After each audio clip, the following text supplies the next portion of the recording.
Continuando con la composición, vamos a hablar ahora de lo que tanto veníamos ya dando pistas en estos videos de composición, y es acerca del peso. Vamos a entender este peso como la importancia visual que tiene, digamos, cierto elemento dentro de este encuadre. Otra forma de denominar el peso es valor de atracción, porque dijimos en algún momento que pareciera, ¿no?, que las leyes de la gravedad funcionaran ahí. Entonces vamos a ver cómo unos objetos atraen otros, o sea, cómo es ese peso, funciona así. O también se conoce como jerarquización, o sea, como que jerarquía, hay objetos que tienen más jerarquía que otros.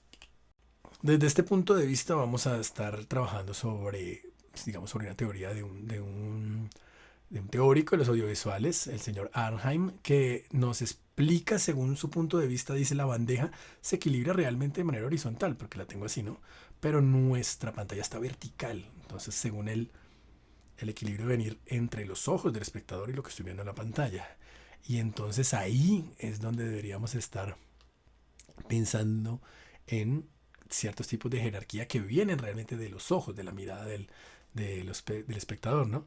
Entonces, si damos ciertos pesos diferentes a un objeto en nuestra escena, lo que vamos a hacer es desviar la atención del espectador hacia ese objeto. Entonces, si vean lo importante que es, ¿no?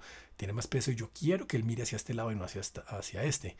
Y ahí es donde empezamos a hablar de una composición que ya le está aportando a la narración, ¿no? A ver esa narrativa y a mirar: yo quiero que mires a este momento hasta acá y que ahora mire hacia este lado, ¿no?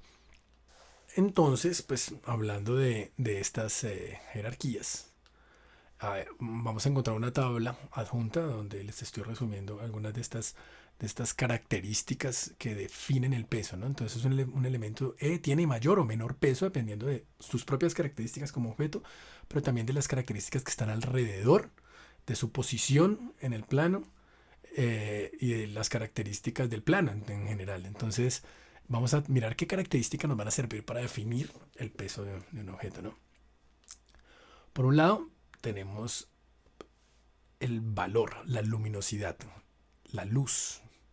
Este es muy importante y muy utilizado, ¿no? Estamos viendo en la pantalla algunos ejemplos y vamos a ver cómo, cuando hablamos de luz, no nos referimos exclusivamente a la luz física, ¿no? A iluminar a alguien, sino también a jugar con los colores, ¿no? Entonces, dentro de esta escena donde todos están vestidos de ciertos tonos de colores, hay una sola persona en blanco, tiene más valor lumínico ese blanco y va a resaltar. eh, y obviamente la iluminación, ¿no? Entonces vemos maestros que resaltan, ¿no?, con la luz a estos personajes como Orson Welles, que ya son casi pinturas barrocas, ¿no?, dentro de una dirección de arte, utilizando la luz para dar peso, ese valor de luminosidad para darle más o menor peso. Entonces, entre más luz tenga, más alta sea ese valor lumínico, más peso va a tener, y entre menos, pues menos. Por otro lado, tenemos uno que es bastante lógico, ¿no?, que es el volumen, ¿no? Un objeto entre más grande es, más peso tiene. Entonces va a dirigir las miradas más a- hacia ese objeto, ¿no?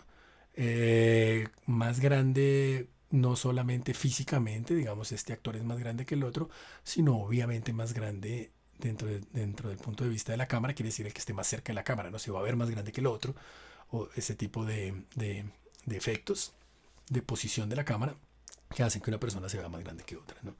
Entonces el volumen define el tamaño del objeto, va a definir cuánto peso tiene con relación a los demás.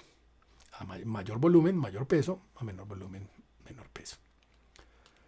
Algo que también nos sirve para darle peso a un objeto es el movimiento. Tenemos una escena, un encuadre de una locación que está vacía, no sucede nada. Imaginémonos, no sé, un salón de clases totalmente vacío.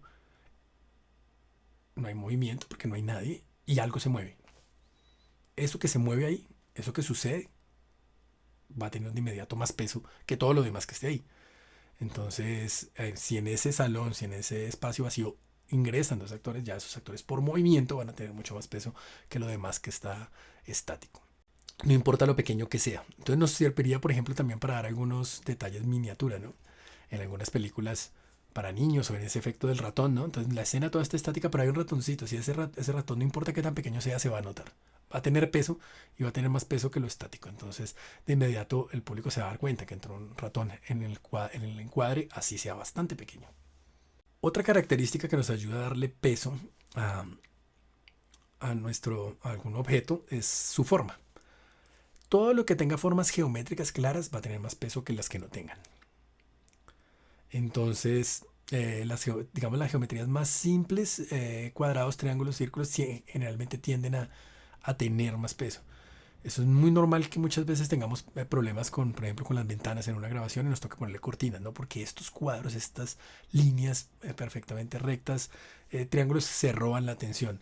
Pero asimismo podríamos utilizarlos para ubicar nuestro sujeto en alguno de estos espacios geométricos para darle también un refuerzo en cuanto a peso, ¿no?